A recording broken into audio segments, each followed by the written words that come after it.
My name is Aide Frias. Hola, mi nombre es Gerardo Sinsun. My name is Noeli Sinsun. My name is Gilberto Palma. I am 16 years old.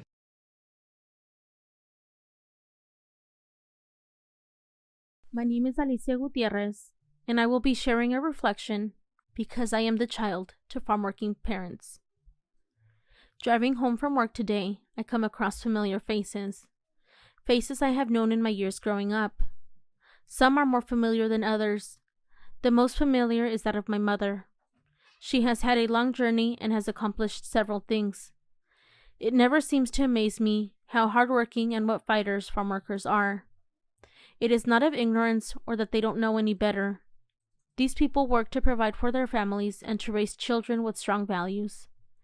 Their paychecks are hard-earned and well-deserved. I am proud to call this woman my mother and her co-workers my family, as they have all been an influence in my life. I thank those farmers who still believe in employing hardworking individuals. Hashtag Viva La Raza.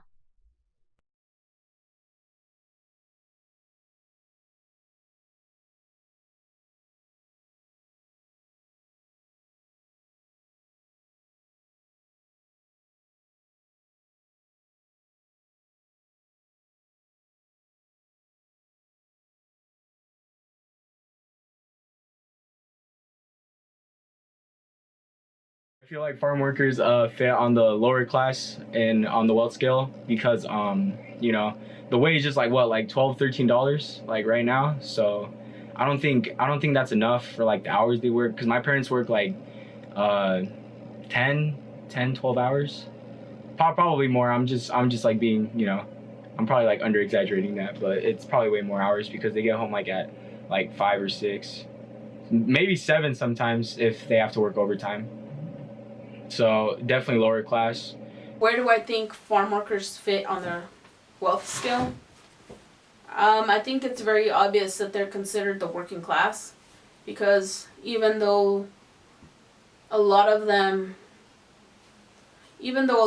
are considered poor and not considered wealthy, they're also not at the bottom of the spectrum either, because they do have jobs, they do try to maintain themselves and sustain themselves and their families. However, the poverty level in this country is nothing compared to the country where they came from, or perhaps what they know as you know, being poor.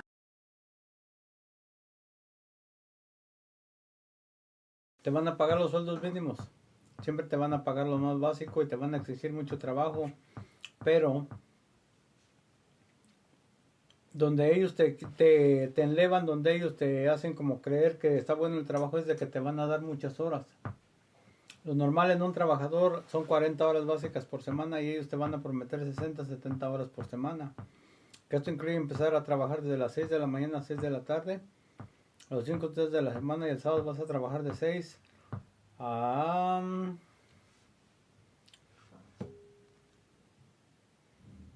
como de 6 a 3, de 6 de la mañana a 3 de la tarde el sábado. Entonces, ellos te prometen que son muchas horas, te van a pagar sueldos mínimos, pero te van a ofrecer muchas horas y tienes que trabajar el domingo en temporada de riego también. Ahí es donde ellos te dicen que te están pagando mucho porque son muchas horas, pero los sueldos son mínimos. As a farm worker, I feel like we don't get paid enough for the job that we do, because you know, like all that emotional stress that I was talking about before, and like, you know, a lot of time is like, you know, invested into the job, and I feel like the wage needs to go up, like by a lot, like a large margin, because we are not, like, we barely have like all the hours that we work, and we barely have enough, you know, money to like basically survive and pay for like everything that we have to pay for, food. Like honestly, it's like occasional, like when me and my parents go out and eat, like we hardly go out and eat. Like my mom usually just makes, like, I know it's like a racist joke, but like we eat beans and rice and stuff, like, you know, like a lot, because sometimes we don't got money to, like, you know, go out and like eat somewhere nice. My opinion on how farm workers get paid, again, I'm very verbal about the fact that I believe that they are overworked and underpaid, in the sense that for a lot of these people, minimum wage isn't minimum wage. We all know that the cost of living is inflating, as well as, you know, minimum wages around the world, but a minimum wage doesn't necessarily mean that it's going to cover the cost of living or the way the person is living. For a lot of these people, you know, yes, they're getting paid minimum wage, and yes, they can make ends meet here. However, they have family back home, meaning, back in whether it's Mexico or wherever they're immigrating from and wherever they root, wherever their base family's at, they tend to come here thinking, I'm gonna make a better living, I'm gonna have more money, I'm gonna have more ends and more funds. However, they don't realize that those funds don't come cheap, they come at a price. And that price, unfortunately, is one that you have to work for very hard. The director mentioned to me that farm workers get paid 45 cents per every 35-pound buckets of tomatoes that they pick. They told us that per box of okra, compared to the 45 cents, I figured 250 is a lot, But when I saw the box that they have to fill, I was shocked because it's a very big box of okra, and okra, as we learned, okra picking it's hard labor. The bigger working farms responsible for providing much of America's fruit and vegetables are filled with mostly Latino men and women working in silence under the watchful eye of supervisors, picking, hauling, and packing for up to 13 hours a day at a pay rate of $10 per hour. U.S. consumers continue to demand cheap food, and agribusiness feeds that demand by overspraying crops, supporting trade deals from other countries with lower farming standards, and paying poverty wages, creating what some call a broken system. And what kind of lives do you think farm workers live with their wage, with the amount that they get paid? Really not a very good one, because my parents, we've been living in the same house for like a long time, and I have a lot of friends that live in the same, and like, their houses that like they've been living in for like a long time too, and they're not like the best houses. Like, they have barely functioning bathrooms, showers, and honestly, like, you really have to like fix it like on your own, because like other places they can get services that can help them out, but with the wage that we get, we can't really get that help. So you either have to do it yourself or you can contract somebody, but usually there's not like anybody to contract. What kind of lives do immigrant workers live? In my perspective, I think they live very limited lives, because they are not only always working, but they're very dedicated to their employment, especially those who don't have papers or are here legally. They don't have the option to just go and leave their jobs and go get another job whenever they want. They kind of have to deal with the experiences of, bad employers, and having to deal with, if you don't want to do the job, someone else will. Mínimo y con mucho trabajo. Y con mucho estrés, con mucha exigencia de parte de los patrones. When it's time to work and it's in season, they don't really have time for their families, and when it's off season, they kind of have the expectations that they still have to make a living, but very limited income. Risks of working in the fields. I've worked in the fields before. I started working in the fields when I was 14. I took some years off in between, but up until college, that was my job, was working in the fields, farm labor and everything. So there are tons of risks involved in being a farm worker, from heat strokes in the summer to frostbite in the winter. It all just depends what you're doing. You can be on a ladder and next thing you know, you're on the floor. There's tons of risks involved with farm labor. Los peligros con los pesticidas, con los animales tales como las víboras de cascabel, los weavers, y los animales que puedan tener un poco de veneno, que te puedan morder o te puedan picar. O los químicos también a los que estamos expuestos también. I've worked in the fields. The risks of working in the fields are there's a lot of like dangerous creatures out there in the field. I'm not kidding. Like, when they say that there's snakes and stuff out there are a lot.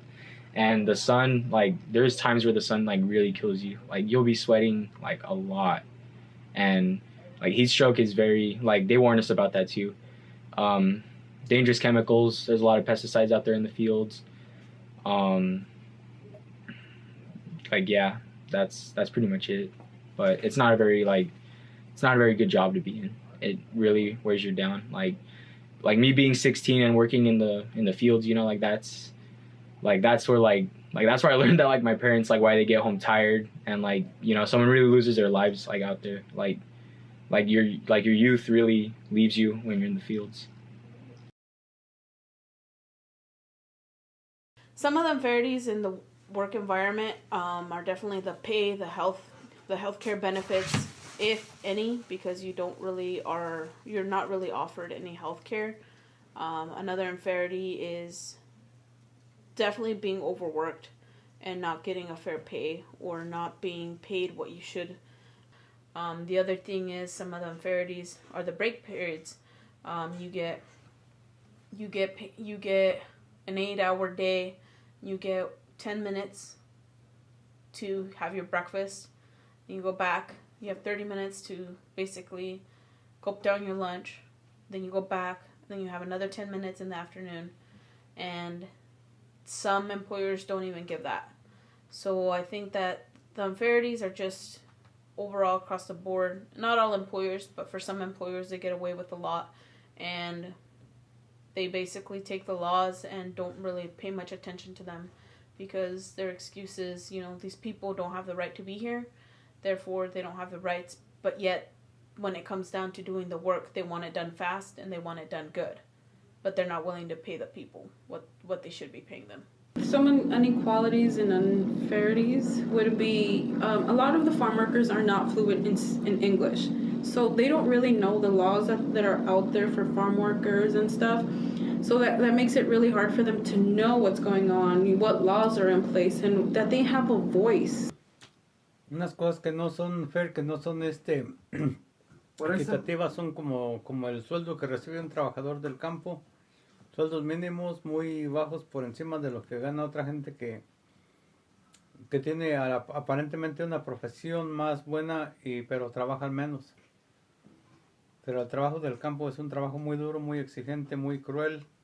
Tienes que trabajar en el frío, nevando, lloviendo, con mucho aire. So some unfairities would be like, there's people that end up like working like in the fields, but there's people that work in like a warehouse, right? And the people in the warehouse, they get the luxury of having the air conditioning, going to a certain like building, and that's about it. Like they stay there all day. Sure, they work more hours, but someone that's out there in the fields, in the heat, tackling the wind, at risk of like all kinds of dangerous things to happen to them, it's just unfair in that way. And like, someone who works like in an office job, they're just in the office. Like what do you got to worry about? What, slipping on water, like while you're walking down like the aisle or something, or like messing up a document, like that's about it. But for like a field worker, there's just a lot of stress, like emotionally and like mentally, that goes into the work. Like you have to be like tough to be out there. But there's people that are probably older than I am that are out there, and they barely can like walk like through the aisles when we're picking vegetables or taking out weeds, and you get some really bad like back pain and stuff. So some of the struggles that you go through working through fields they depend on the person and the physicality of the person. For someone who's physical and likes to work with their hands, that's the type of work environment that you're used to. For someone who struggles a lot with health problems, it could be very hard on their body. It could be very, very stressful in the sense of instead of working on getting better and giving your body time to rest, they don't really have that. They don't have the time to recover. You have people that work year-round, so they go from being in 110-degree weather for 8-9 hour days, 10-hour days in the summer, sometimes even 12, to all of a sudden dealing with snow and 10-degree weather and working out there. So that's one of the struggles physically, is that it's very hard on your body. Struggles, oh wow, there is lots of struggles. Having to get up early in the morning, being out there before the sun rises, working from sunrise to sundown, being out there numerous hours in the hot, in the winter time. So some struggles that I have are, the time, because you'd have to wake up at 5 in the morning. And like not even 5, because 5 is when we would start. So I'd be waking up at 4. I'd have to make my own food. Sometimes my mom would make it for me if I was too tired, like if I woke up late. And you'd have to head out there. Driving early in the morning, that's not safe because you could be very tired. And there are a few incidents where people do crash. El trabajador del campo trabaja y trabaja mucho y tiene que ahorrar todo el verano, todo el dinero que puede ahorrar en el trabajo, de su trabajo en el verano, inclusive en este tiempo de otoño en las picas de la manzana, pero para sobrevivir en el invierno que no hay trabajo. Entonces, ¿qué es lo que pasa? No hay trabajo en el invierno lo que es noviembre, diciembre, enero y febrero está gastando su dinero que ahorró el año anterior, y para cuando empiezan los trabajos en la primavera otra vez ya no tiene dinero y empieza a trabajar y otra vez a ahorrar para el siguiente año. O sea, es un alta y baja que está haciendo, que está subiendo y bajando, pero en realidad no es rico, simplemente está tratando de sobrevivir con su dinero de su trabajo. You're not getting paid what you're supposed to, or if you're not getting paid enough, you work more. So I think that's a very basic common sense question, in the sense that what you get paid is going to determine the way you live. For some people, they like the finer things in life, but they don't want to put in the work. So they educate themselves and they get themselves in a position where they work less but get paid more. For some people, they don't really have a choice. They work hard, but they don't get paid enough. So the cost of living and your wages has a lot of, side-to-side effects on how you live. Also your mentality, or how you perceive a dollar. I mean, for a lot of people, they say a dollar is a dollar. You can't do nothing with a dollar. For some people, a dollar is, you can buy, maybe a soda with that, or you can do a bag of hot Cheetos, or hey, I'll go to the dollar menu, who's not so much a dollar menu anymore, but give me $5 and I can feed myself breakfast, lunch, and dinner. So I think it all comes back to, how much you value the dollar and how much you know how to do with your hands, because you could do a lot with a dollar. Physically it's draining, just like and like mentally too, just thinking about that, I'm gonna have to wake up the next day, and if the check, if I don't get enough money on the check, then what am I gonna do? My mom always tells me that she stresses about that stuff, so I you can see it, you can see how stressful it can be.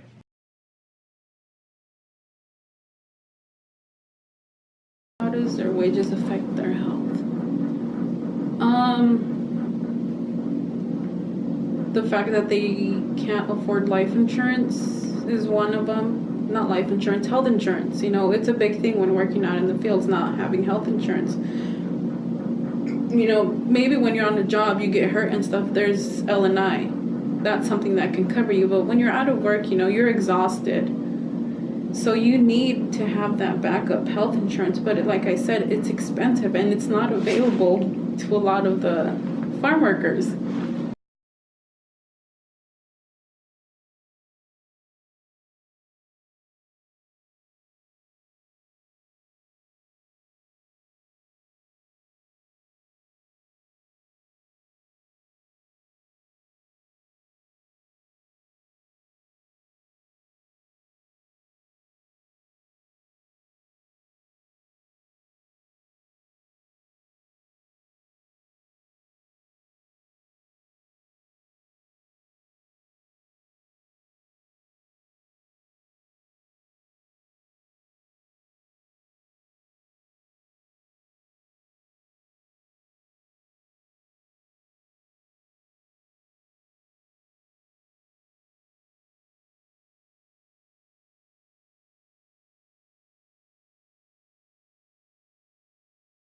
I feel like as an American, I do not have enough power for, I'm young, so I really don't have the power, but my parents, they don't have power in this country.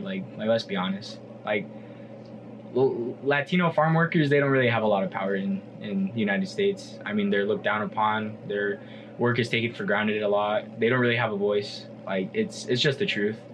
And if you're not really, you were talking about the wealth scale, if you're not either middle class or high class, you really don't have a voice at all. It's just the truth. The more people make, I think the more power they think they have, is how I see it. Tenemos poder, un trabajador del campo no tiene poder, no tiene Los sueldos no impactan nada, simplemente que siempre van a ser minoría, vamos a ser minorías. Y simplemente los legisladores y los representantes deciden por nosotros, por un trabajador de campo. Nosotros no tenemos voto, no tenemos prestaciones de ley, no tenemos ninguna utilidad, ningún seguro de vida, no tenemos ningún plan de salud, no tenemos ningún beneficio, más que simplemente nomás trabajadores y es trabajadores con sueldos mínimos y es todo.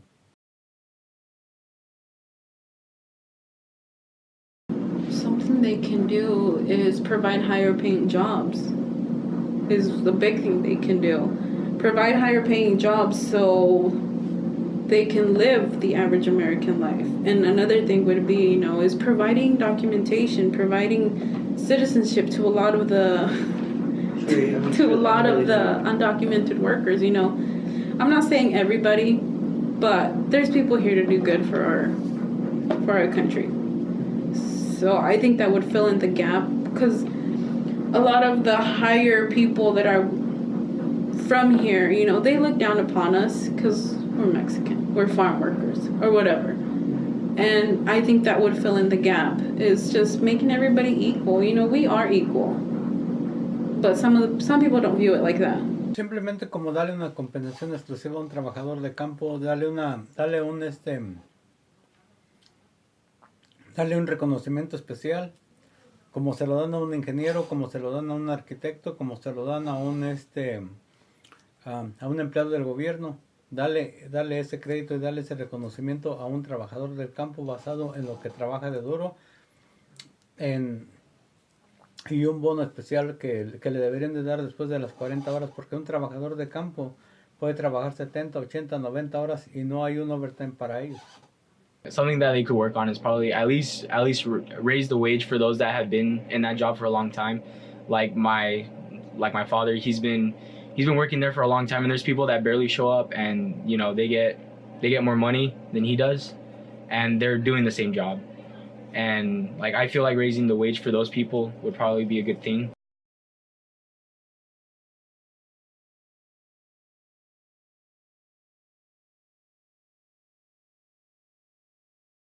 Lo único que sí yo puedo decir es de que debemos de respetar a esa gente trabajadora que trabaja mucho para ganarse muy poco, y algunos de nosotros no trabajamos tanto y ganamos mucho. Ellos trabajan mucho para ganar muy poco, entonces les debemos mucho respeto, debemos de ser respetuosos con ellos y considerarlos como personas que son ejemplos a seguir, no para pisotearlos o no para hacerlos sentir menos que nosotros, sino en vez de sentir eso, manifestarles un respeto muy grande a ellos, porque ellos cosechan las verduras, ellos cosechan las frutas que nosotros nos comemos, ya lavaditas y limpiecitas.